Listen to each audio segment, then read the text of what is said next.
Детям до 14 лет рекомендуется смотреть вместе с родителями.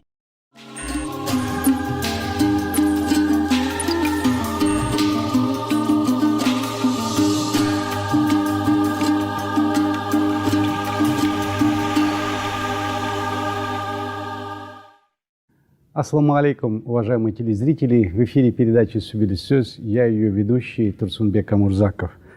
А сегодня у нас в студии патриот нашей страны, многогранная талантливая личность, меценат, почетный строитель Республики Казахстан, президент благотворительного фонда «Тлеб» Сапар Искакович Искаков. Сапар Искакович, вы действительно легендарный человек в нашей стране. Вас все многие знают, и вы уже обошли около 129 стран мира. У вас впереди большая цель обойти все страны, которые входят в Организацию Объединенных Наций. То есть у вас еще впереди большая цель, которую вы должны достигнуть. И вы всегда в движении, всегда вот в работе. И это, конечно, очень импонирует вам, вашей жизненной позиции. И вот в нынешнее время, в период кризиса, даже в любое время, если взять, то все это требует затрат, все это для этого нужны деньги. Почему вы занимаетесь меценатством? Зачем вам это нужно? По Корану все мы должны делать благотворительность. Ну и казахи тоже преследовали всю жизнь этому принципу, что надо одну часть отдать людям, которые нуждаются, одну часть надо потратить на себя, а третью часть можно направить на бизнес или там на какие-то другие дела. Я вот всю жизнь по этому принципу живу. Везде есть такой вот институт меценатства. В России, я знаю, это очень развито. В Америке есть люди, которые, Билл Гейтс, допустим, говорят, там несколько миллиардов долларов каждый год выделяет фонд, благотворительный фонд. В прошлом году принц Саудовской Аравии где-то там порядка то ли 50, то ли 60 миллиардов долларов просто раздал людям. Когда у него спрашивают, а почему вы так сделали? Он говорит, Аллах дал, я, говорит, его отдал людям, которые в нем нуждаются. Я, говорит, оставил себе столько, сколько мне нужно для работы, для жизни. Так что я просто пользуюсь этим случаем, я многим советую людям, которые имеют такую возможность, проявите, благотворительность. Помогите людям мероприятия, провести фестивали, помочь ученым в поездках куда-то, допустим, молодым людям поступить в какие-то вузы, какие-то практики. Да все благотворительность. Вы всегда движетесь, всегда вы работаете. И надо сказать, что вы, кроме того, что, говорится, занимаетесь меценатством, вы очень сами интересный человек. Успеваете полетать на сверхзвуковых самолетах, побывать там на Северном полюсе, на Южном полюсе. Это же рискованно в стратосферу улететь или поехать в Северный полюс или Южный. Почему у вас так получается? Почему вы совершаете такие поступки? В 2006 году я получил обширный инфаркт миокарда. Это болезнь сердца. Как мне объясняли врачи, обычно, оказывается, 30% людей умирает дома. 30% людей умирает по дороге до больницы. И 30% только выживает. Это информация, это была, может быть, статистика устаревшая. Да? Сейчас, конечно, у нас лучше работает кардиология, есть и машины, которые сразу человека может начинать лечить. Но на тот момент вот такая была обстановка у нас в стране, да. Я выжил. Меня отвезли где-то час ночи в больницу. Я даже не знал, что у меня инфаркт. Я только узнал, когда меня везли, и врач говорит водителю: вы слушайте, едьте тише, тише, вы не знаете, значит, кого везете, какого больного везете. Я еще думаю, а что так? Я вроде хорошо себя чувствую. Они так переживают. Привезли, утром мне врач говорит, что у меня инфаркт обширный, что мне предстоит долгое лечение. Я тогда подумал, что для меня туризм уже все кончился. Да. Я до этого проехал там больше 100 стран мира, как турист. В то время. Да.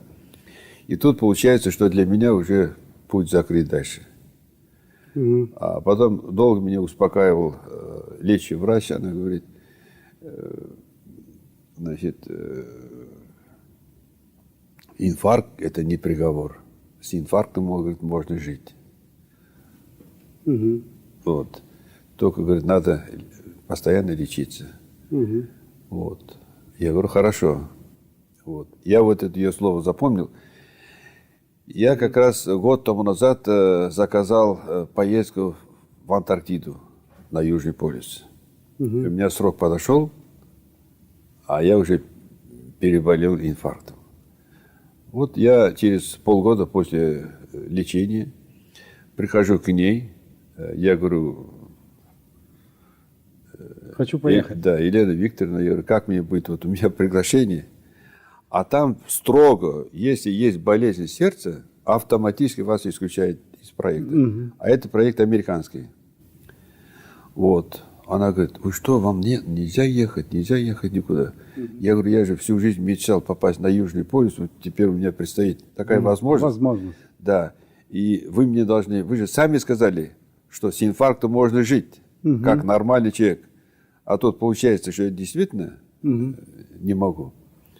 В общем, долго мы сидели, я ее уговаривал. Я в 2007 году попал в Антарктиду. И мне удалось впервые поднять или водрузить казахстанский флаг на Южном полюсе. Замечательно. Вот. Это для меня было это испытание себя. Я испытал, что действительно с инфарктом можно жить. А после этого... Вы и для других доказали. Да. Я потом... Сделали мы передачу с Абай Кабатаевичем, это вот главный врач республиканской больницы.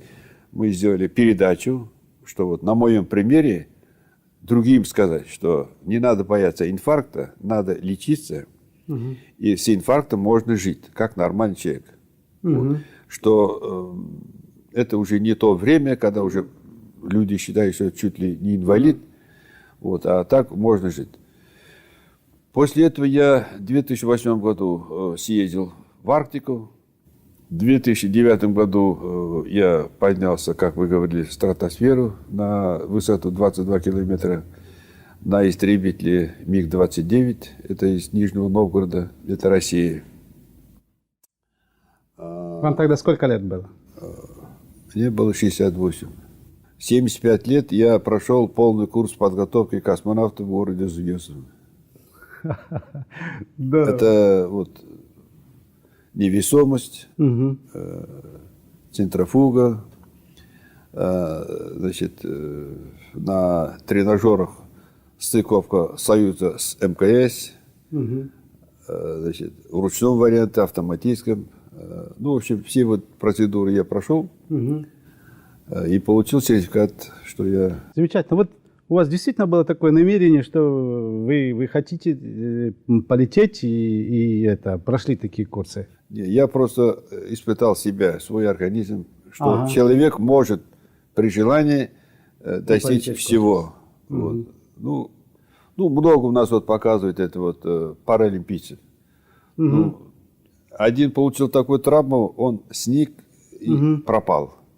Другой настойчиво, значит, живет, участвует как полноценный человек. Это, видите, вот это от характера. То есть характер, дух человека, да? Да. Вот вы возглавляя экспедицию, вот Бабалар Змен. По следам Бабалар Змен. Змен, да. Вот цель этой экспедиции. Вы уже прошли где-то там около 15, что ли, государств. 30 уже государств, да. Приличное время проводите в этих экспедициях.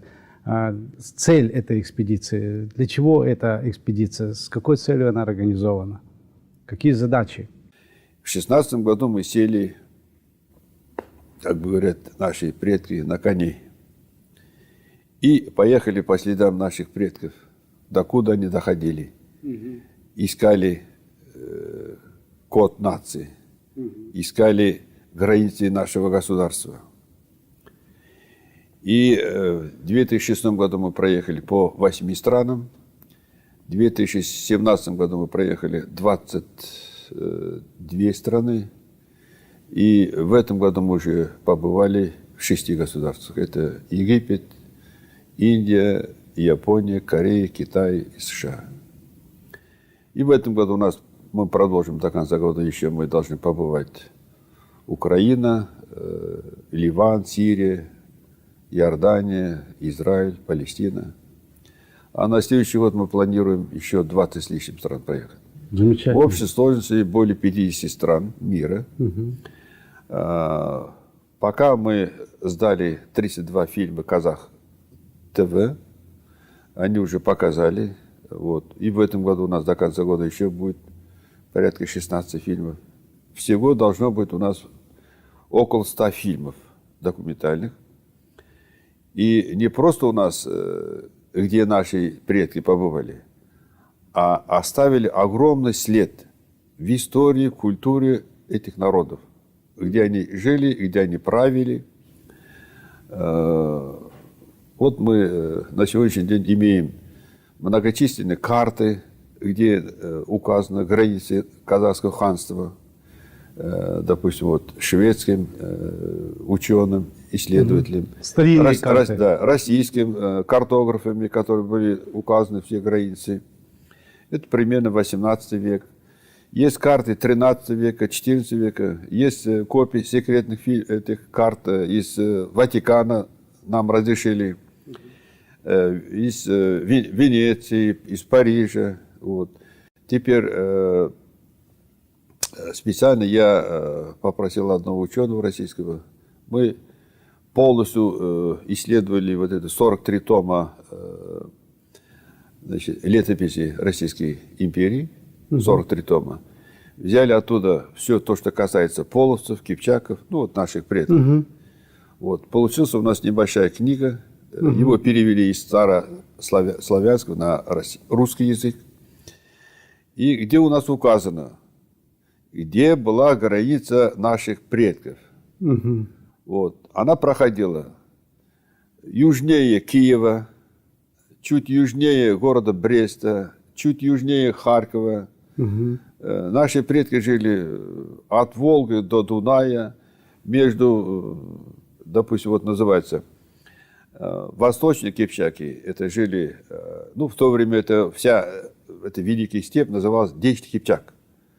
Это с легкой руки персидского путешественника, который он увидел, когда приезжал в Хорезм, это было в 13 веке, первый, с кем контактировал, это были кипчакские племена возле Хорезма. И он назвал всю степь степью кипчакской. От Алтая до Дуная. Вся степь называлась это 10 Кипчак. И все народы, которые там проживали, всех называли кипчаками. Они делились. Восточные кипчаки, это от Алтая примерно до Волги или до Идиля и Яика. Центральные это от Яика до Дона. А западные от Дона до Дуная. И там везде были у нас ханы кипчакские, восточные, Дечный Кипчак, центральные, западные. Очень много наших предков, ханов, остались их памятники, могилы, курганы. Это тысячи этих курганов, которые на юге России, Украины, Белоруссии. Вот. Сейчас вот они и раскопы делают, и там очень много находят. Вот, так же, как вот мы находим. Да. Того, что эти кипчакские ханы. Вот. Ну вот сейчас, в следующем месяце мы едем в Украину, специально уже на эту тему. Вот. И в 12 государствах наши предки были правителями. Попали они туда как рабы, дошли до уровня султанов. Замечательно. 12 государств. Вот назовите мне хоть одного народа, которые попали в другую страну и там стали правителями. Вот. Я, допустим, не знаю такого. Замечательно. То есть вы исследовали это дело, продолжаете исследовать это наша дело. Наша задача, вот как разведки. Вот мы указываем точки, где что есть ценное. Задача Министерства образования, молодых ученых, ехать туда. Уже действительно там уже поглубже копать, искать, находить. Мы же там за несколько дней, конечно, мы такую работу не можем делать, но самое главное, мы уже показываем.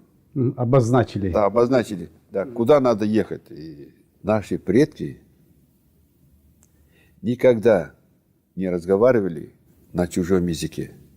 Они разговаривали на своем казахском, в то время назывался кипчакский. Тюркский язык делится на два диалекта. Огузский и кипчакский. Мы говорим на кипчакском диалекте. Казахский язык. Вот, в то время как английский. Мамлюки, наши предки, кипчаки, мамлюки, которые правили всем этим арабским миром 132 года. Они же никогда не разговаривали на арабском. Они разговаривали чисто на кипчакском языке. Арабы учились, они создавали такие вот словари, где перевод был кипчакский. На казахский. Жили в юртах, пили кумыс, ели мясо, жили как у себя в Кипчаке. Точно так же в Делийском султанате, в Азербайджане, в Иране, где они правили. И нашей молодежи надо больше говорить на своем языке, знать свою историю, культуру. Вот тогда действительно вы будете немного соответствовать своим предкам. Замечательно. Сапар Исхакович, большое вам спасибо за тот ваш интересный рассказ, который вы рассказали нам. И действительно таких собеседников, как вы, не встречал. Потому что, говорится, я вот узнал много интересного для себя, как гражданин своей страны, как казахстанец. И я вот просто очень вас уважаю за вашу работу. То, что вы, кроме своего бизнеса и зарабатывания для себя, вы работаете для того, чтобы просвещать свой народ, рассказывать, показывать и пропагандировать то, что было в нашей стране, у нашего народа. Это вы делаете очень большое благородное дело для всех нас, казахстанцев, для своего народа. Большое вам спасибо за ваш труд. Да, и хочу, говорится, поблагодарить за сегодняшнее участие. На этом, уважаемые телезрители, мы с вами прощаемся. Аман сау болыңыздар.